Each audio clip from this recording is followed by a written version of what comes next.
تعمل كل حاجة علشان خاطر الناس تبقى راضية عنك. يعني انت مش مستني منهم حتى كلمة شكر، انت مستنيهم يرضوا عنك، بس تستنى كده الرضا منهم. وبعد ما بتعمل كل حاجة وكل مجهود، بتيجي في الآخر تلاقي مفيش تقدير، أكن تعبك ده راح في الهوا.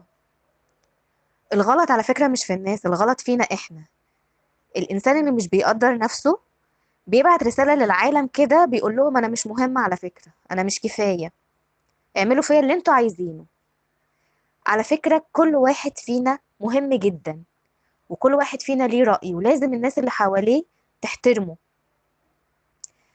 اكتر حاجة بنعملها غلط في حياتنا ان احنا نيجي على نفسنا قوي علشان خاطر نرضي الناس اللي حوالينا، بغض النظر ان احنا راضيين او مش راضيين، هو المهم ان اللي حوالينا يبقوا راضيين.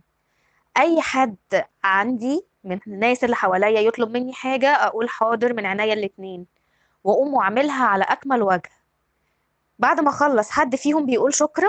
مفيش شكرا، مفيش تقدير للي انا بعمله. ومع ذلك بتفضل تقوم وتعمل وتبذل اقصى مجهود عندك برضو عشان الناس ترضى عنك. لو انت مش محترم نفسك من البداية، لو انت مش بتقدر نفسك من البداية، محدش هيقدرك. اما تلاقي ناس بتظلمك، جا موقف حصل وانت كنت عامل اللي عليك بزيادة ومجهودك ده ما تقدرش، والناس قالوا لك انت ايه اللي انت عملته، يعني انت ولا حاجة، ما فرقش اللي انت عملته. اما تسكت في الوقت ده وتسمع للي هم قالوه، انت كده بتظلم نفسك، وهتجبرهم ان هم مش هيحترموك بعد كده، لان انت من البداية ما احترمتش نفسك. اما تلاقي حد كده في اي موقف ناس قاعدة بتتكلم وراحوا مقلسين عليك وجايبينها بهزار، لو جريتهم في الهزار اللي بيهزروه ده وقعدت تضحك كده على الكلام اللي هم بيقولوه علشان الموضوع يعدي، انت برضو كده بتظلم نفسك. وهتخلي الناس تتعود على كده على طول، هتعرف ان انت انسان عادي بتحب التهزيق، هيهزقوك في كل قعدة تقعدها. ما تسمحش لحد يقلل منك، انت احسن من اي حد في الدنيا. زي ما بتعمل قيمة للناس، خلي الناس كمان تعمل لك قيمة. لازم تحترم وقتك. يعني انا مثلا حد قريب مني قوي عايزني اعمل له حاجة دلوقتي حالا، وانا في الوقت الحالي مش قادرة، تعبانة ورايا حاجة بعملها، يبقى انا لازم احترم وقتي، واللي قدامي كمان يحترمني، يحترم الوقت اللي انا مخصصاه لنفسي. ما ينفعش يقول لي سيبي اللي في ايدك وقومي اعملي لي كذا، انا مش شغالة عنده. حاضر، لو بايديا او استطاعتي ان انا اعمل لك اللي انت عايزه هعمله لك من عينيا الاتنين، بس مش دلوقتي.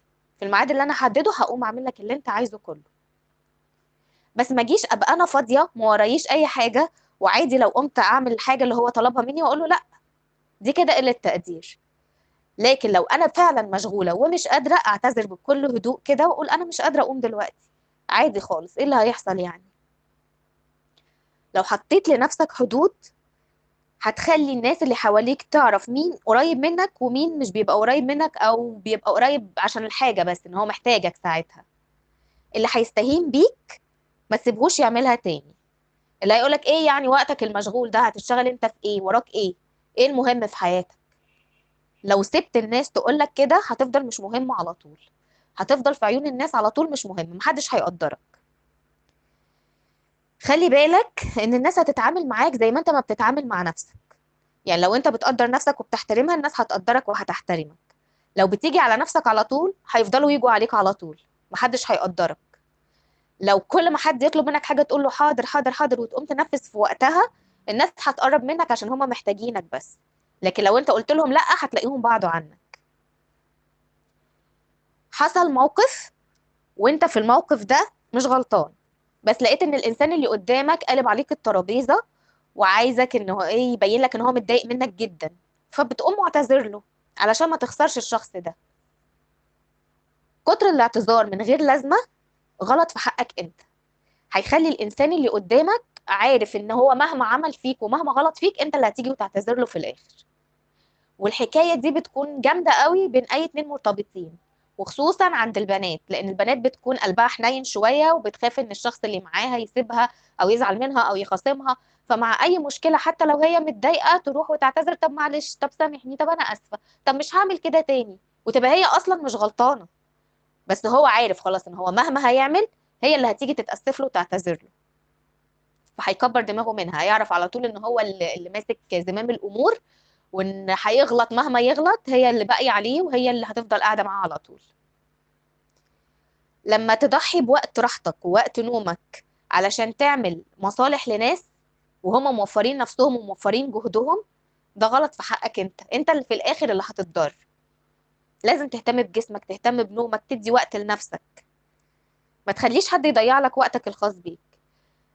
لو انت واحدة ام مثلا متجوزة وام ووراكي مسؤوليات وبيت وزوج وعيال وكل الحاجات، وحاسة ان انت عملتي كل اللي عليكي بزيادة ومحتاجة ان انت تاخدي وقت خاص لنفسك، خدي الوقت ده. ما تسمحيش لحد ان هو يقولك روحي ارتاحي شوية. محدش هيقولك ارتاحي. لو انت ما قلتيش لنفسك محدش هيقولك روحي ارتاحي.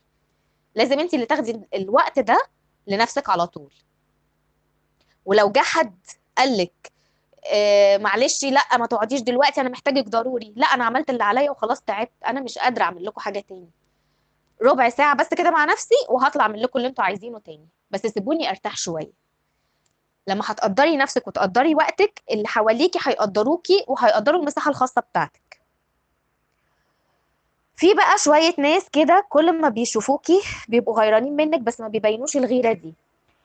يفضل يقول لك ايه اللي انت عامله، ايه القرف اللي انت لابسه ده، انا مش عاجبني البتاع اللي معاك ده، انا مش عاجباني شنطتك، اخي ذوقك وحش. على طول انت بتروحي متضايقه وزعلانه، ولا انت ازاي تقول كده، وتفضلي تعيطي بينك وبين نفسك. اوعي تقولي كده. اللي يضايقك بحاجه في حاجتك انت واثقه فيها وعارفه انها جميله جدا، قولي له انا ما طلبتش رايك، حاجتي عجباني. لو مش عاجباك ما تجيبش زيها. لو اسلوبي مش عاجبك ما تعملش زيي، لكن انا مقتنعه بنفسي كويس جدا. ما تسكتيش دايما. مش اي حاجه يعني الناس تفضل تقولك وتديكي تديكي تديكي وانت تبقي متضايقه من كلامهم وتفضلي ساكته علشان ما يبعدوش عنك. لا يبعدوا، سيبيهم يبعدوا. يعني الناس المؤذيه اللي زي دول هتعملي بيهم ايه في حياتك؟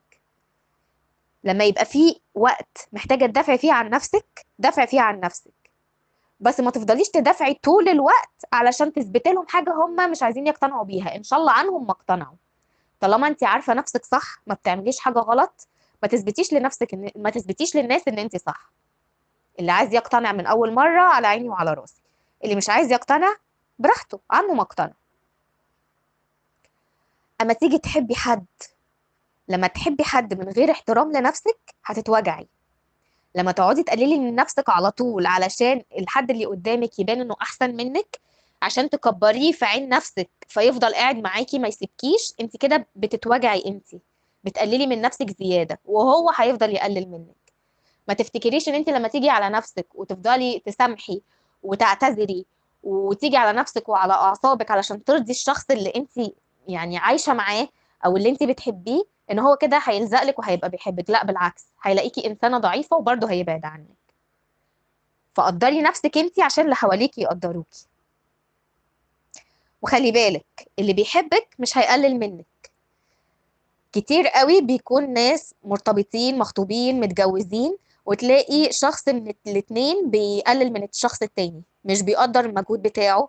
اي انجاز بيعمله في حياته بتلاقي اللي معاه يقول له عادي يعني، ولا كأنه مهتم اساسا، ولا كأن في حاجة بتحصل. ما تسمحيش لحد انه يقلل منك.